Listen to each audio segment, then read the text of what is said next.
সিফাত নুসরাতের এই স্টুডিওটাতে আমি এর আগেও এসেছি আমার বিভিন্ন কাজের সময়ে। এখানে একটা মেকআপ স্টুডিও আছে এবং একটা ফটোগ্রাফি স্টুডিও আছে। তো আজকে আমি ভিতরেও ঘুরে আসলাম।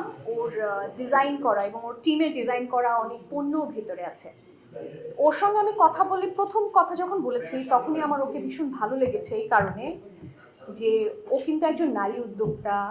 ও বই লেখে, ও হচ্ছে মডেলিং করে, ও ডিরেকশন দিয়েছে, প্রযোজনা করেছে, ইন্টারন্যাশনালি মডেল হয়েছে। তো আমি জানতে পেরেছি যে মেয়েটার কাজ করার ইচ্ছা, মেয়েটার জানার কৌতূহল, শেখার এবং নিজেকে আউটগ্রো করার যে একটা ইচ্ছা বা মানসিকতা, এটা আমার খুব ভালো লেগেছে।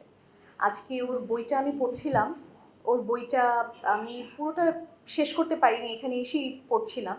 আমি যতদূর পড়লাম আমার মনে হয়েছে যে ও নারী ক্ষমতায়ন নিয়ে লেখার চেষ্টা করেছে এবং ওর কথা শুনলেও অনেকের এটা বোঝার বাকি থাকে না। She is very outspoken.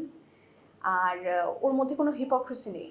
ও যা মনে মনে ভাবে সেটাই ও ব্যক্ত করে বা